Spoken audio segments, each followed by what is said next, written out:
Okay, let's dive in. Imagine this.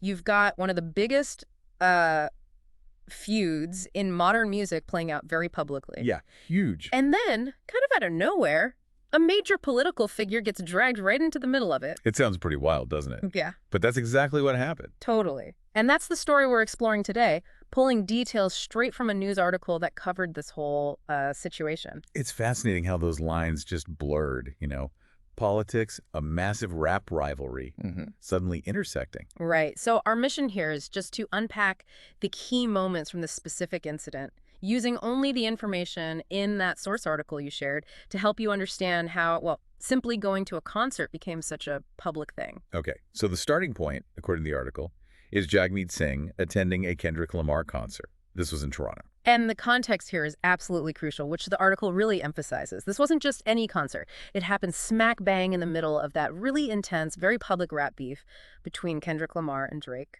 Exactly. We're talking major diss tracks flying back and forth, like Lamar's Not Like Us, which was everywhere.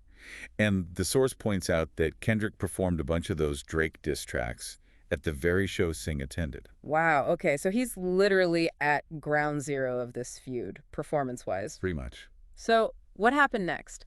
According to the article, Drake's reaction was fast and direct. Yeah, the source says Drake actually messaged Singh directly on Instagram. He did? What did it say? Well, the article quotes Drake calling him a goof for being at the Kendrick show.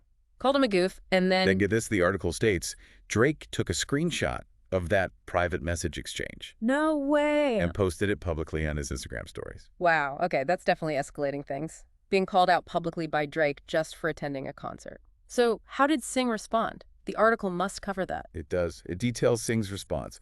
Apparently, a few hours later, he posted his own statement on Instagram. An apology. An apology. What did it say specifically? The article give details. Oh, yeah. It wasn't just a simple, whoo. Yeah. The source quotes parts of it. Singh apparently said he actually went to see SZA, who was also performing that night, not specifically Kendrick. Okay, interesting angle. But did he address the feud? He did. The article quotes him saying, "Real talk, I get it, I shouldn't have gone at all." So acknowledging the optics. Definitely. And he went further. The source says he expressed love for Toronto and specifically credited OVO and Drake for lifting up the city in Canada. Really? He's giving props to Drake right after being called out by him. And then the kicker, again, according to the article's quotes in the apology, Singh explicitly stated, "For me, it'll always be Drake over Kendrick."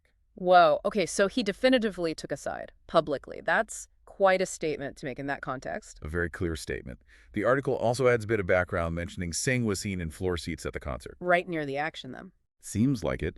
And it also notes his political status at the time, referring to him as the former NDP leader who had stepped down after losing his seat in the April election. So kind of a figure in transition publicly. Got it. And the article connects this whole concert thing to something else too, right? Something legal. Yes, exactly. It brings up the fact that Drake is actually in the process of suing Universal Music Group for defamation. Defamation over what? Over Kendrick Lamar's song, Not Like Us. The very one that was a huge part of the feud. Okay. So what's Drake's claim in the lawsuit, according to the source? The basis, as the article reports it, is that Drake alleges the song's lyrics falsely accuse him of being a pedophile. He claims this is dangerous for his safety and obviously damaging to his reputation. Serious allegations. And what does Universal say? Does the article mention their side? It does. It says Universal is fighting back, calling Drake's lawsuit basically baseless. They described it, according to the source, as an attack on the commercial and creative success of the rap artists who defeated him. Oof. Strong words from the label, too. Definitely. So pulling it all together from this one article, Yeah. you see how Singh attending that concert, right in the thick of this huge cultural fight, Yeah. led directly to a public call-out from Drake, which then prompted this very specific public apology from Singh where he had to, declare allegiance. And it all gets tangled up not just with the celebrity feud itself, but even connects to the actual legal battles happening between the artists over the music at the heart of it all.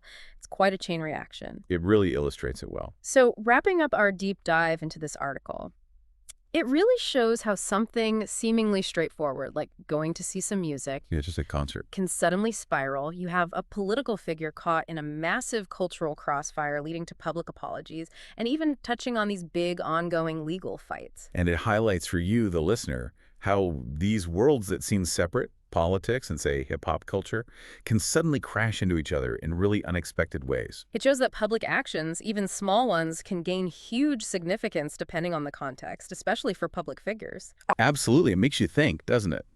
About the pressure maybe public figures feel, how the intensity of these cultural clashes in the spotlight can pull people in from different areas. Yeah, almost forcing them to navigate it, pick a side, or make some kind of public statement.